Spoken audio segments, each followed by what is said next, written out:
So do that now. Thank you. Right, as I said, thanks for joining us. This is our second club webinar. I think we've got about 20 people on the call, which is great. We're running another one later on this afternoon, and then another one tomorrow morning. So just trying to make them slightly more local to the districts you're in. So hopefully, if there's any issues, there might be similar issues across the districts. In terms of just a bit of housekeeping, as the previous call, I think everyone's on mute now and video cameras are off. If you have any questions, please do use the chat button.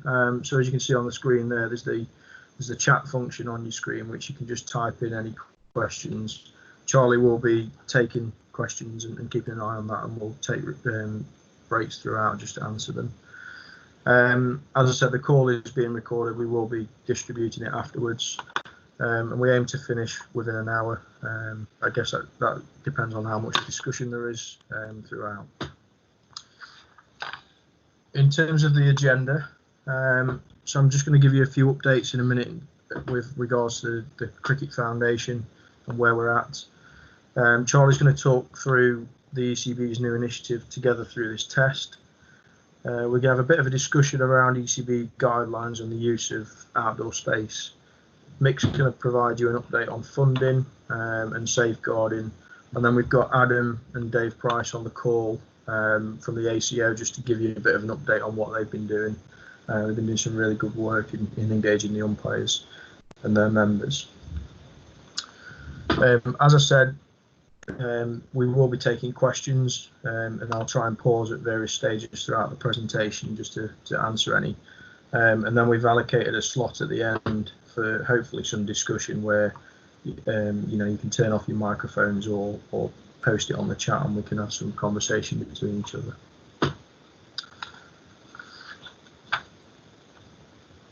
Okay, in terms of update from the DCF, last time we had the call, mid-April, I think it was, there were still 5 of us working. Since then, we furloughed a further 3. Sorry, there were 6 of us working. We furloughed a further 3, and now there's myself, Mick, and Charlie that are still active. Obviously, we're seeing furlough as more of a positive, and we're trying to protect people's jobs in the long term. And make use of the scheme to ensure that we're sustainable long term. Hopefully you'll still be receiving plenty of support from myself, Mick and Charlie, more so Mick and Charlie. I know they've been ringing round you as clubs and having contact and providing support where possible, and we'll continue to do that. We're really keen to understand what issues you're faced with, and also what good practice is going on out there so we can share it with the wider network. You may be aware, I think at the club forums in October, we presented some of our the work we've been doing on our county partnership agreement, our 5-year strategy. We were due to present that at the end of March, but obviously that was postponed. And at the moment, we've not got any timelines on when that'll be, when we'll have to present that. We're continuing to review it, and it will need shaping again, reshaping, obviously to reflect some of the impact of COVID-19.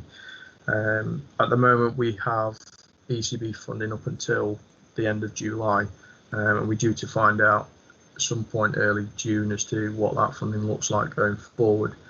Obviously, we had a committed funding agreement through to 2024.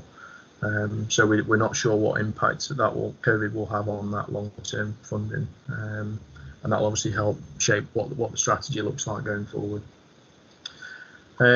We'll continue to communicate with you through our social media. There's lots of good stuff going on in clubs, but also the work we're doing to engage members. I think there's quite a few clubs, about 40 clubs have signed up for our club feature through June. So we're going to feature a club a day in June. With some interesting facts about that club. So hopefully you're getting that and you're all seeing that stuff going on. Okay, Charlie's going to take over now. He's just going to talk you through the new ECB campaign Together Through This Test. Charlie, are you okay to unmute, and I'll move on? There we go. Yeah, can you hear me all right? Yes, yeah, you're fine, thank you. All right, thanks, mate. Afternoon, everyone. I'm just going to talk through the new campaign that's launched through the ECB. It's called Together Through This Test. I think you may have seen it on social media and various other places. It's designed to celebrate over 200 cricket initiatives across the game, supporting the nation during the COVID-19 pandemic. It's quite simple, really. It includes a short film narrated by Stephen Fry, which pays tribute to the response of the cricket family to the pandemic, and thanks fans for their patience during this time, all players and officials, volunteers. It also includes an online hub, bringing together the resources to support the game and the nation going forward during this time. And it's designed to celebrate hundreds of initiatives across the network, things that are happening at clubs, things that are happening across the game to help the wider community and help cricket itself and keep it going for the short term and the long term. It's the video. We've got the video in the slides, so can you play that now, Rich? You may have seen it, you may have not, but we've got it in here for you to just have a look at.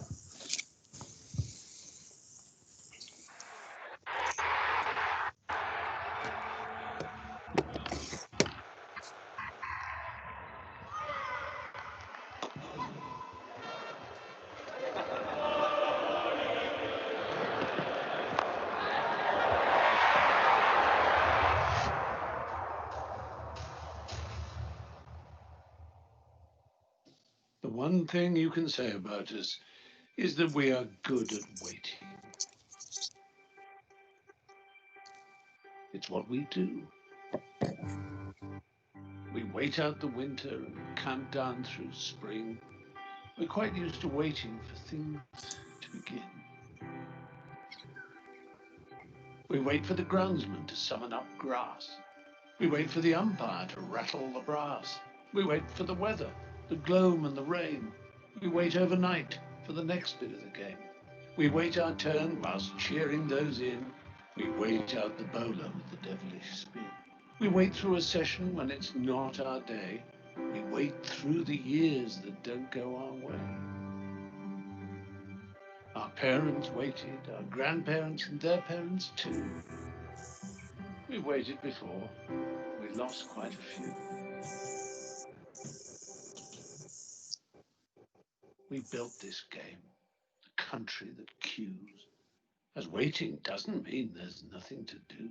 This isn't easy. We all miss cricket. But this is making a difference. Thank you for all you're doing. So we will wait, dig in, play straight, keep guard, play for the team. Every run scored is hard. I'm going to be donating this shirt. We will wait with hope on the end of the line. When you carry your bat, you don't carry it alone. Donate to such great cause. Our team, our game, our country at our best, as we stand together. Together. Through this test. Hi everyone, hope you're well. I hope you're all staying safe at home. Hope you're all looking after yourselves, keeping yourselves active. Try and do something fun every day, no matter what that looks like to you. We will wait this out. This will be. We will wait it out.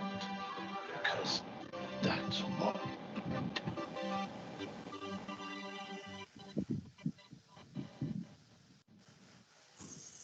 Okay, thanks, Rich. Pretty powerful video, I think it's safe to say. Well narrated by Stephen Fry. It was a poem sent to the ECB by a volunteer from a club, and they decided to use it as part of the campaign video. Just going on to what else isn't part of the campaign, there's the dedicated COVID-19 webpage on the ECB website. This is a resource hub, and it's to offer assistance to clubs, volunteers, parents, children, senior players, and it focuses on 3 different areas: so health, parents, and clubs. So on the health section, there's a variety of resources for physical and mental health support for the general population, with including some NHS information and some things around mental health support and ways in which cricket can help with that. There's a parent section, which includes some Vitality Fit for Cricket Challenge series for junior cricketers, a Lord Taverner's online hub for cricket-based activities, and it's worked in partnership with Chance to Shine. So there's some links to their cricket at home resources, as well as the All Stars at home resources and the Dynamo's cricket app and cricket at home resources there. So there's plenty of stuff for members and junior parents and junior players to access on there for ideas of how to get cricket involved within the home. And also there's some stuff around clubs and supporting the recreational game through emergency funds, resources and things that clubs can be doing to help themselves through this time, but also secure their future long term. So it's a really good resource and quite a few things on there. So I'd encourage you all just to have a look at that and just have a look to see what's on there. No doubt you'll find something useful and something that you can use at your club during this time. Next slide, Rich. Yeah, so this is how they're going to gather information on what people are doing. Going forward, the ECB will use this to show how the cricket communities come together during this time. So here's what they've got so far, what they know is happening. And the ECB want county cricket boards to keep letting them know of things that clubs are doing during this time. So just to add to that list, so please do keep us informed with what you're up to as a club, what you're doing, any fundraising that you're doing, both for either yourselves as a club or for the community, any ways you're helping out in your area, or just things you're doing in general to keep the club going during this time and to keep members engaged, more importantly. Anything you're doing, just let us know and we can report that back as part of this campaign. So yeah, that's about it from me, Rich. Thanks, Charlie. Thank you. Just to back that up, I think if there's anything you want to share with us now, then please feel free to put it on the chat.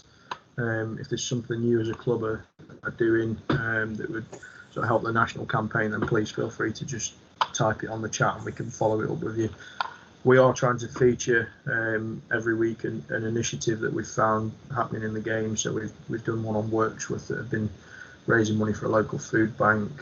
Sandy Acre have been running around all the first class counties, obviously virtually, and we're looking at featuring one that Darley-Dale are doing at the moment, which looks a great initiative. So yeah, if there's something that you're doing that you'd like to share with us, then either put it on the chat or follow up with us after the call, and we can hopefully we can run an article on that over the coming weeks. Okay, I'll just pause there. Has anyone got any questions at this stage before we go on to the guidelines? Feel free to either unmute and ask the questions relating to that, or put it in the chat if you have. Nope. Okay. Nope. Is it someone? No. All right. I'll move on to the next phase then. So we're just going to run through the ECB guidelines. I'm not going to talk through each part of the guidelines because I think everyone should have received them now. But it was just to reinforce really that those guidelines have gone out to clubs. Clubs now have the opportunity to open facilities, outdoor space that is, not indoor. Obviously, the guidelines have been produced by the ECB in partnership with government, Sport England, and medical advisors. So the guidelines really have been put in place for everyone's safety to make sure we adhere to social distancing and all other relevant measures. What they do allow now is for people from within the same household to train together at the cricket club, play on the outfield, whether it be in the nets or outfield. But it also allows one person to train with another person from another household. So a maximum of 2 people, one from each household. Obviously, social distancing must apply, so we still need to follow social distancing. And there are various other measures in there that are needed. Now, we are obviously aware that many clubs are operating and have put in place booking systems, whether it be an Excel spreadsheet, an app that some people are using, or a Google Calendar as an example. But many clubs have started to open up their facilities. And I will share an example with you in a moment, but hopefully some of the people on the call might be able to share what they're doing in a moment or two. We Rick, followed sorry, up. mate. Just a quick Yes. one. Yeah. I've just had a message saying that the chat function is only available to me, you, and Mick. So if anyone wants to ask any questions, we'll have to just unmute someone. Okay. Yeah, that's. I presume everyone can still unmute. They should be able to. Yeah. I'm not sure why that's doing that. Okay. Yeah. If do it that way then. If you can't post anything in the chat, then please just unmute and ask a question. Someone's just put a message on there, so Iqbal's just put one on, so it is working. All right. Can someone else just test it as well, please? Yeah, it does appear to be working, so it may just be a device issue that someone's on. Yeah, no worries. Yeah, it seems to be working all right. Yeah, so in terms of the guidelines, the ECB, well, we and the ECB had received many questions relating to them, and a lot of them were geared around the club representative. So within the guidelines, it stipulates that there must be a representative present during each booked session. Now, I think when people initially read that, felt that was the same person, one person that had got to be at the club all day, and that isn't the case. So I followed up with some guidelines, some further guidelines around that, and essentially a club representative can be anyone appointed by the club to undertake the role, and that person would need to obviously be fully briefed and fully understand the guidelines and what's expected around procedures, and the other thing is that they can participate in a session. So effectively what that's saying is if for instance you have a senior player that wants to use the facilities with their family, then providing that person is fully briefed and up to date with the guidelines, and you are as a club are comfortable with that, then that person can be the dedicated person, appointed person representing the club. As it says that they need to be able to communicate if a breach in conditions takes place with the relevant people within the club. But they are allowed to participate in the session, so effectively that should make things a little bit easier for clubs to operate the facilities. The other couple of points that coaches can now actively deliver one-to-ones, and they can deliver multiple one-to-ones. So they might do a 40-minute slot and then have a 20-minute clean down after the session, and then the next one-to-one can come in. So that's okay. That coach can be the representative of the club as well if needs be. One of the key things is obviously that clubs need to still comply with all health and safety requirements, and there would need to be a first aid or first aid equipment available should there be an emergency. So I think it's really important. We're just trying to sort of demystify the guidelines a little bit to hopefully make it a little bit easier for people to open up facilities and outdoor space, that is, to allow people to train again within the guidelines. Sorry, Andrew, are you okay just to turn your camera off, please? Thank you. Marvellous. Okay, any questions on that part before I just share an example with you?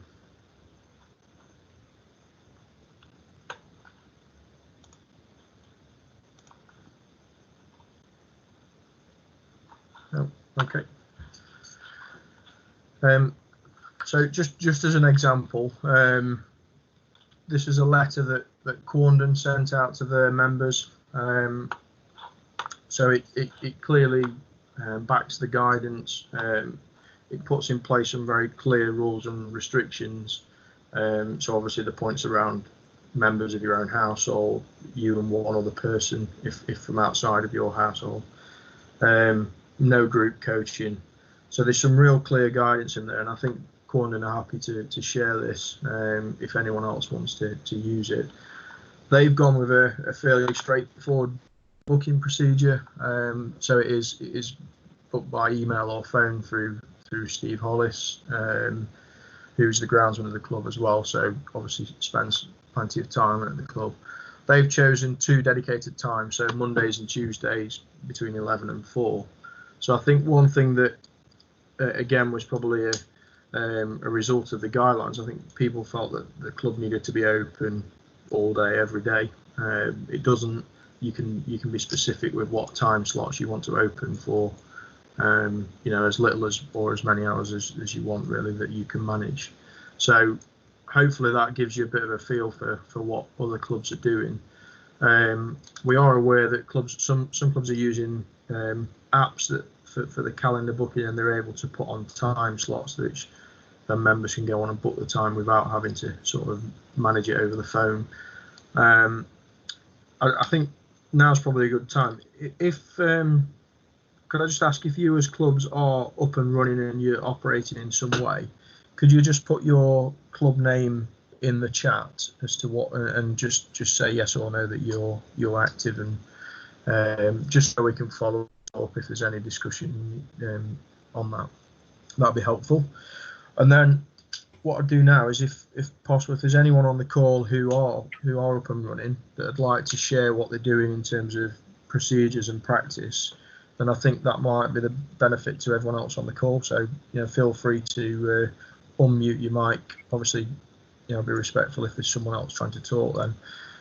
But yeah, if there's anyone on the call that wants to just talk through what they're doing, then please unmute and go for it.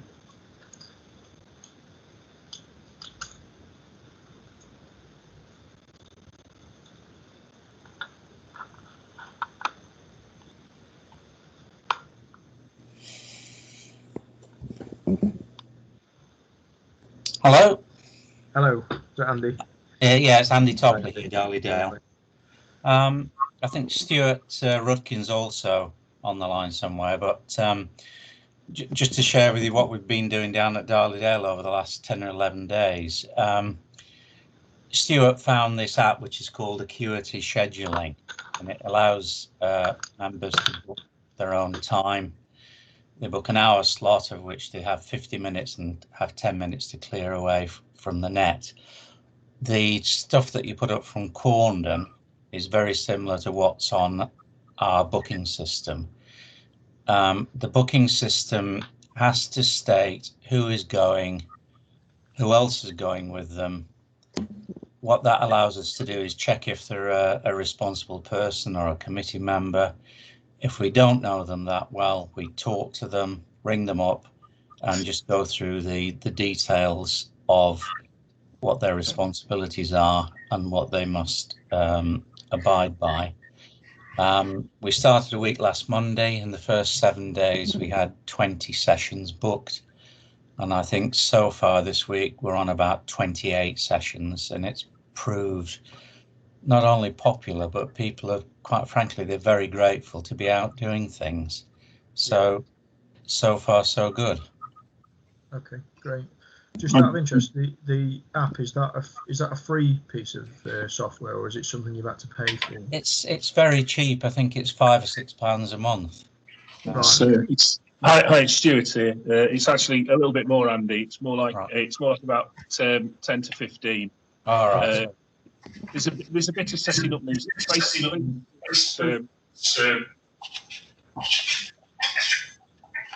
basically it's really good. You link the bookings through to Stuart, just bear with me a second. I think someone else must have their mic turned on. If you could just mute it while Stu's talking, that'd be great. Thank you. Hello? Yeah, try again. That's sorry. Right. Basically, it's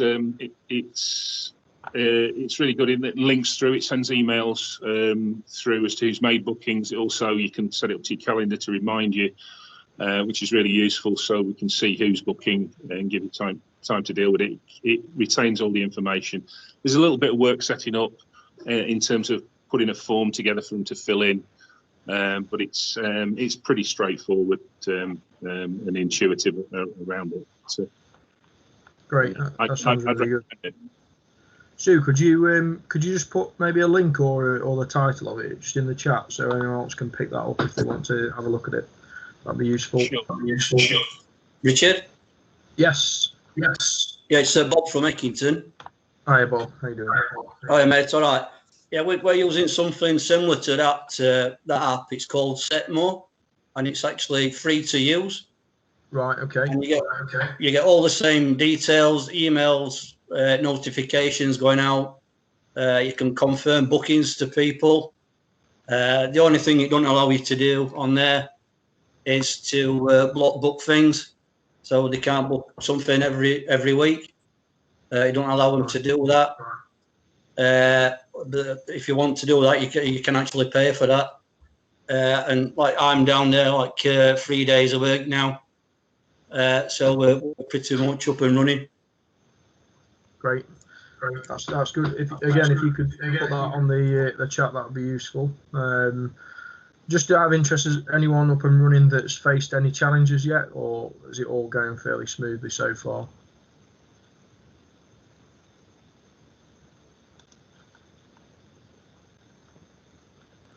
I've just seen one of the questions from Andrea at Matlock was that they've got concerns over disinfection and what are others doing. Has anyone got any experience of what they're doing so far around disinfecting areas of the site that's been used? Yeah, Richard, Bob again. Sorry, mate. Yeah. We've got a box set up outside the clubhouse. It's got hand sanitizers, the disinfectant wipes. We're quite fortunate to have a tap on the outside of the changing room, so there's running water facilities there to wash things down. We've sent out all the briefings to everyone. There's also a first aid kit outside the clubhouse, so everything's all and everybody's aware of where it is, and emergency contact numbers if they need to contact someone on the committee. That's great. Right, thank you for that. Has anyone else got anything to share around this particular subject before we move on? By all means, if you think of anything while we're talking, just pop it in the chat, because I think everyone should be able to see the chat. Hi, it's Andrea again. Can I just ask a question? Hi, Andrea. Yes, of course you can, yeah. The biggest concern we had is about the nets. So is nobody actually doing anything to the nets themselves? Or are they just asking for personal hygiene? From our point of view, I think there was in the guidelines a bit about obviously you could put a cleaning station, if you like, at the end of it, and for the individuals to clean down afterwards. But I think there may be an opportunity to maybe put some signs on the net just to say, basically, don't handle the surfaces. I think the metal poles are the biggest issue, aren't they, around retaining any germs on the frame. But I think I'll let the others speak that are up and running. But I think just a case of the individuals at the end of the session, if there's been any contact points, that's the guidelines. Is if there's anything that's had any contact points within the nets, then obviously it would need cleaning down. But I think other than that, it's just individual hygiene is the key to it. But has anyone else done anything around the use of the nets?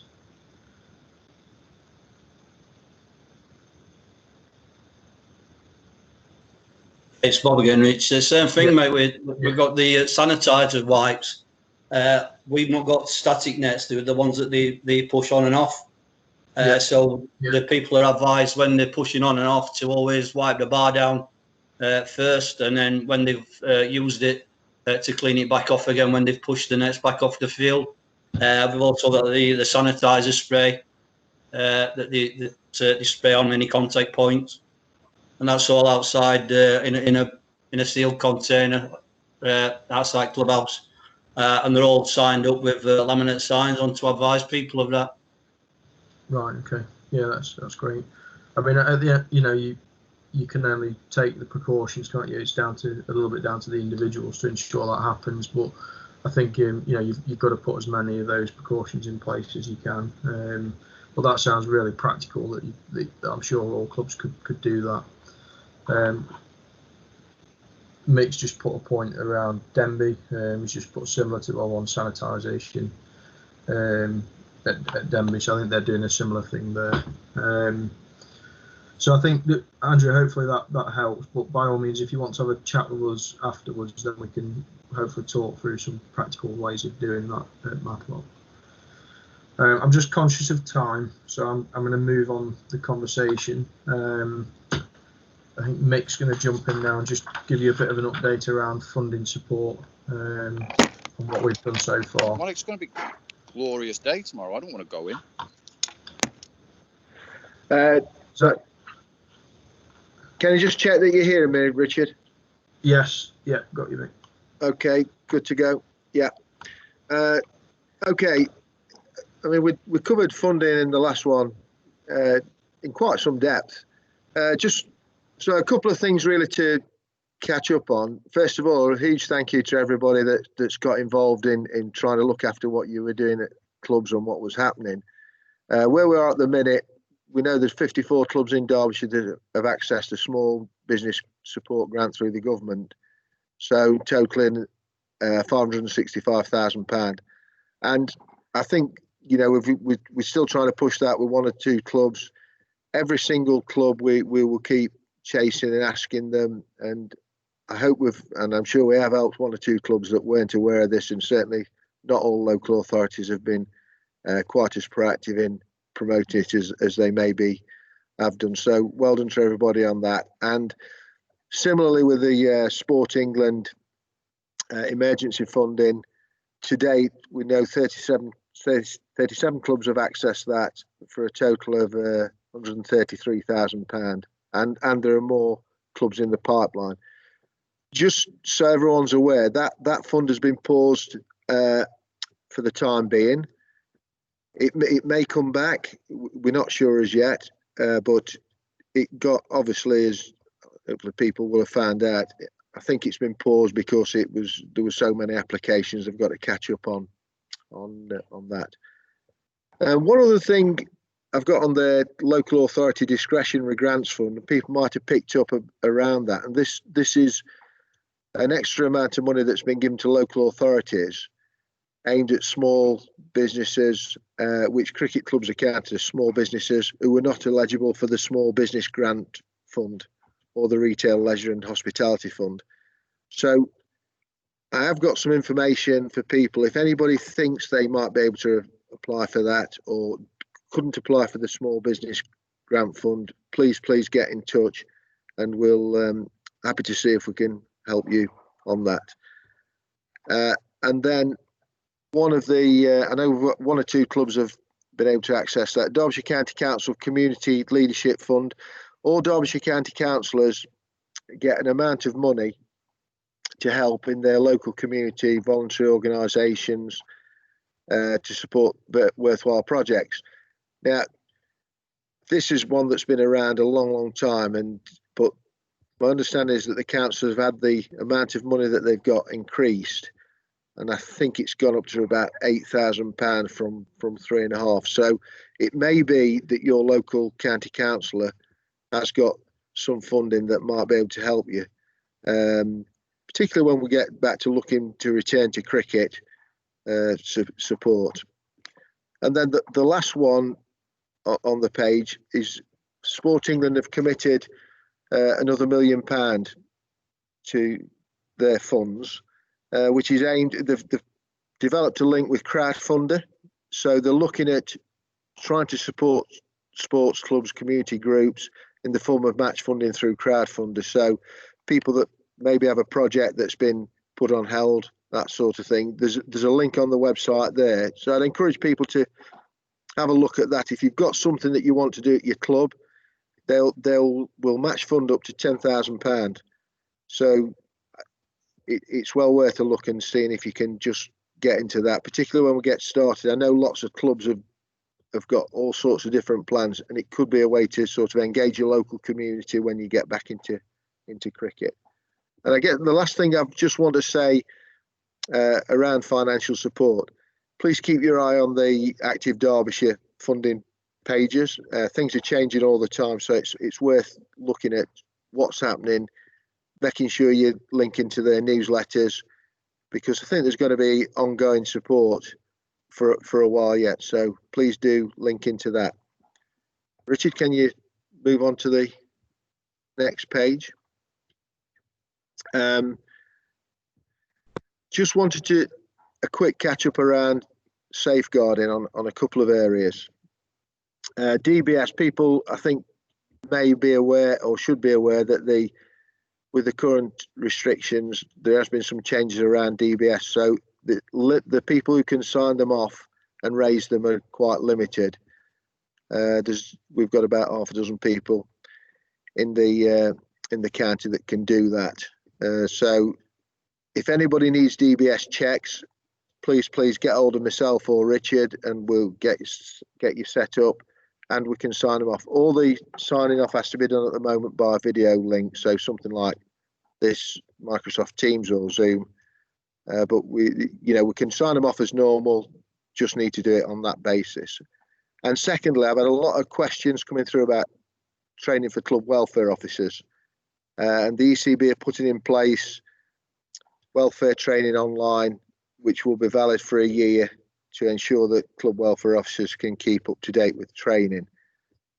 My understanding is that sometime over the next week or so that they will be providing more information and contacting club welfare officers directly around this. So if you had got a welfare officer that was booked in for one of the training courses that got cancelled, they should be contacted. If you have a welfare officer that needs training, please get them to just contact myself, and I'll make sure that they get included on any list. Richard, might be just a chance to just stop there and see if there's any questions that anybody's got or wants to ask. Yeah, that's fine, mate. I think, mate, just for I think the first online course is going to be the 8th of June. I was told earlier on. Yeah.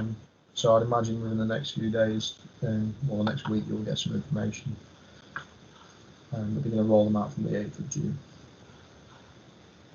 Yeah. Okay. Just one other element of support that's worth mentioning. I'm sure it won't have gone. People will have noticed the fine weather that we've been having. So we've gone in the space of about 4 months to floods and emergency funding for flooded pitches, etc., to being in the middle of kind of drought conditions.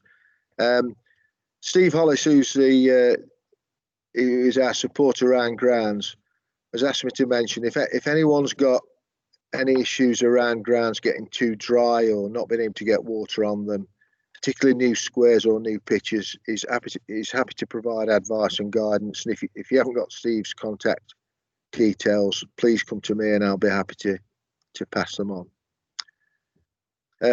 Richard, can we move the slide on? Can.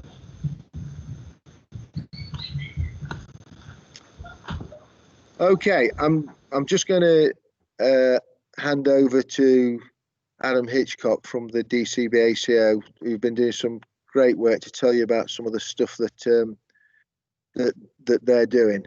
And I'll come back. I've seen there's a question coming. I'll perhaps come back to that at the end of this. End of this. Adam, are you good to come on? Yeah, can you hear me well? Can you hear me? Yeah, I can hear you. Yeah, I can hear you. I'll keep it quite brief, but it's all self-explanatory on the screen there. But this is what we've been doing as a Umpires and Scorers Association to try and keep members, try and keep them entertained, try and keep morale and spirits high, try to engage new and old members and plan for the future. So we've downloaded and subscribed to the Zoom app to use, which has been absolutely brilliant, so that we can all see and hear each other, for those who don't get out much at all because of lockdown. We've tried to use our Twitter and Facebook accounts, as I know that your clubs have been doing as well. On Zoom, we're trying to make everything semi-structured, but not so formal, and almost have it as a social event as well, as you can see on the left of the screen there.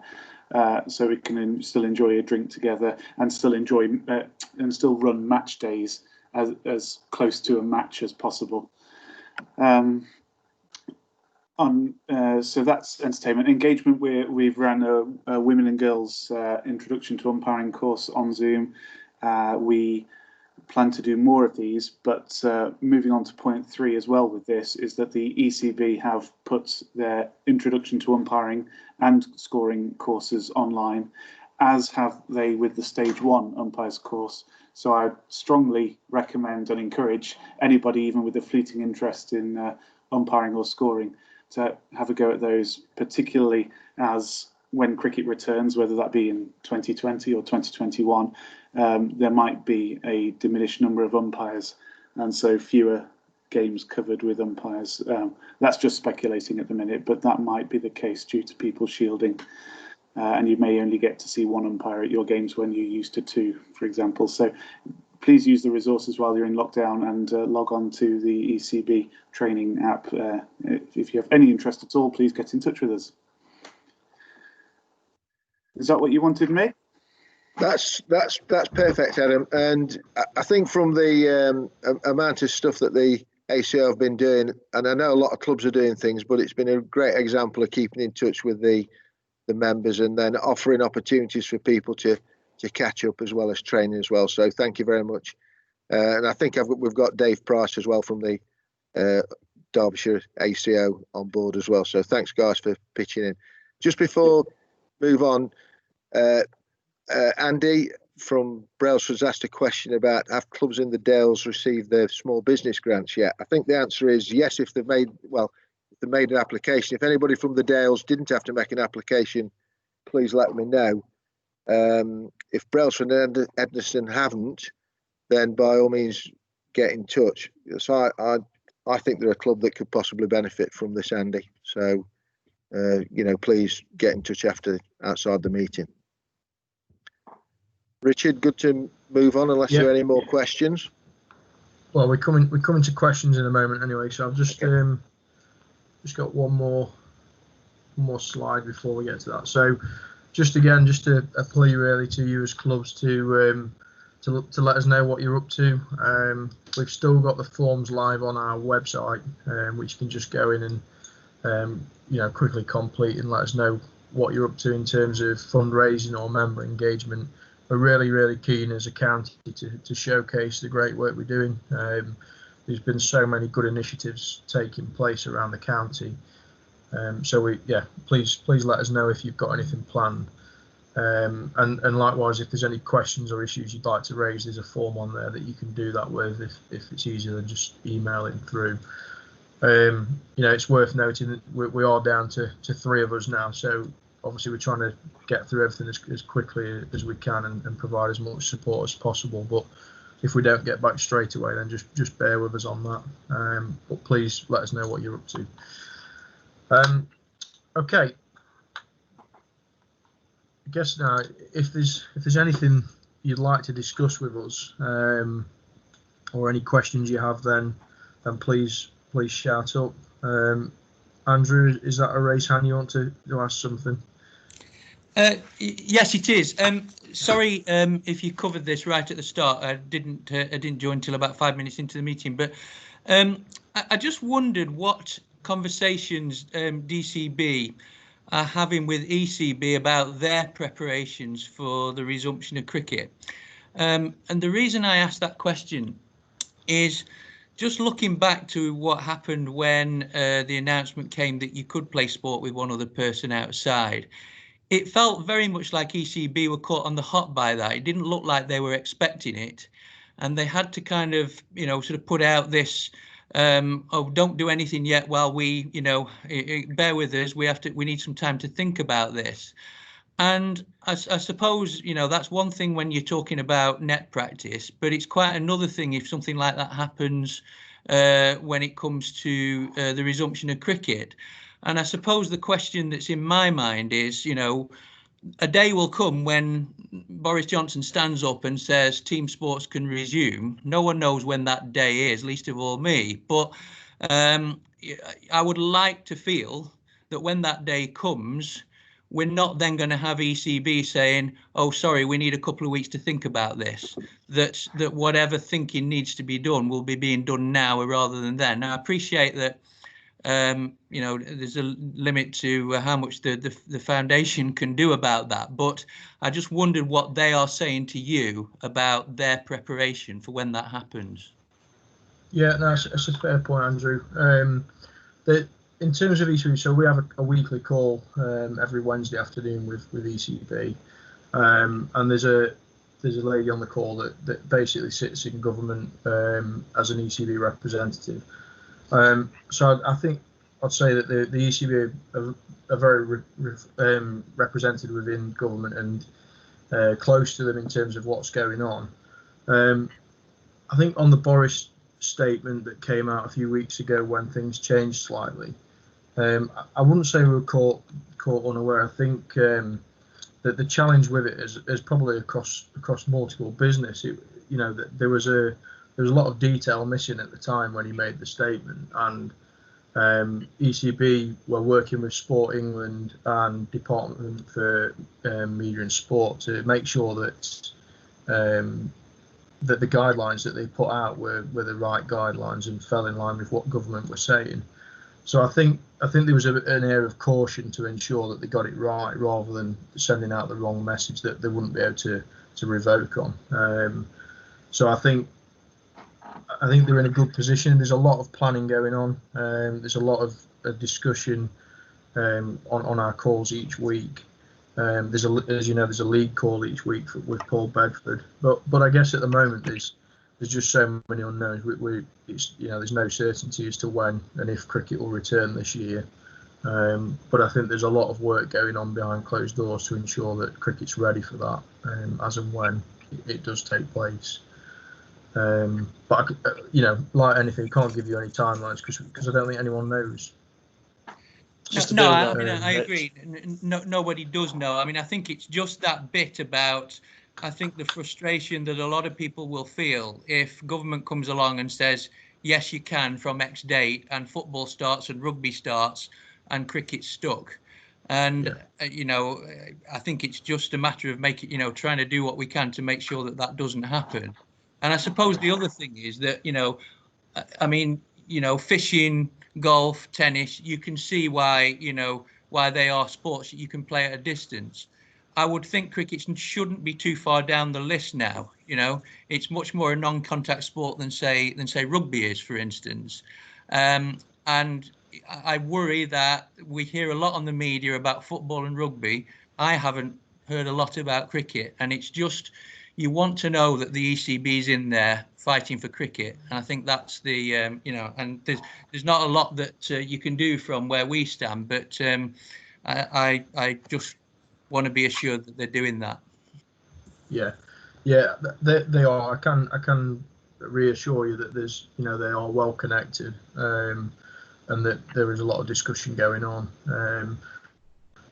I think some of the feedback we had on the calls, Tom Harrison was on the call 2 weeks ago, last week, sorry, and he'd had to basically pitch our thinking to government around what our plans and what cricket could contribute to the national effort. And I think cricket's in a good position from that point of view, with together through this test and some of the great work we've been doing as communities. I think it's put us in a real strong position, and I'm hopeful, and I'm pretty sure that when there is an opportunity to play again, we'll be ready. Smashing, thanks. No problem. Roger, I've just seen a hands up from Roger. Yeah, it's really just a bit of a follow-up from what Andrew was just saying. Do you think it's going to be the ECB's, the ECB will produce a similar document that they produce for the nets around recreational cricket about do's and don'ts? Do you think that will be their intention? I'm sure there will be. Yeah. I'm sure there'll be very clear guidance and guidelines to say what is possible and what isn't at that point of the return. Yeah, and as a follow-up to that, is it possible that they could be pushed, again, supporting what Andrew said, that they get that document out as soon as possible?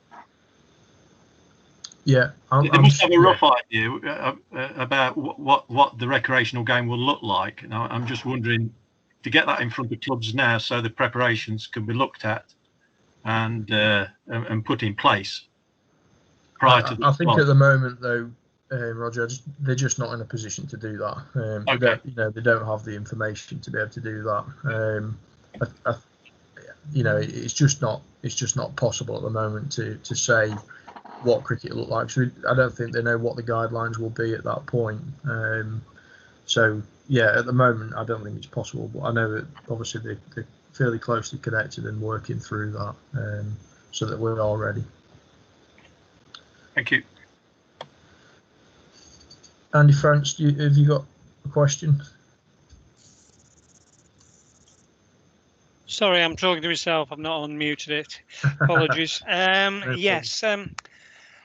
We've, as a club, not myself so much, but we have an insurance salesman and accountant on our committee. They're rather concerned about how the club would stand on a liability base. I wonder if anybody's looked at the insurance. If someone came on the ground and claimed that they'd caught COVID from being on our ground, how would we stand as a club? What would the club's liability be? Has that been looked at all?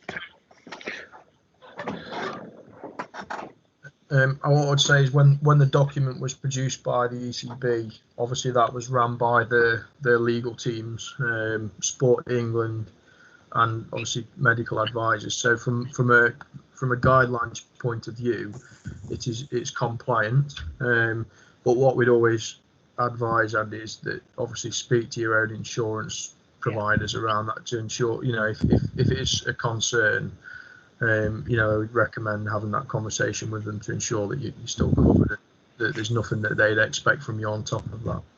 That's one of the reasons we've not opened the ground up for the nets, because of this concern. It's been raised, as I say, by a chap who runs an insurance company, and we're trying to get something from our insurers, but not getting any response. I just wondered if there was anything out there, because I'd like to limited, obviously, get the nets available for use if people want to use them. And at the moment, we're sort of sitting on our hands a little bit, which is a bit frustrating.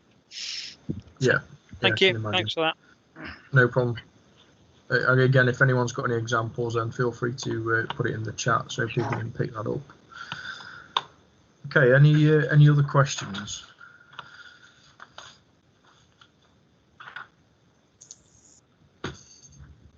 Okay. That pretty much brings us to the end of the presentation and the conversations.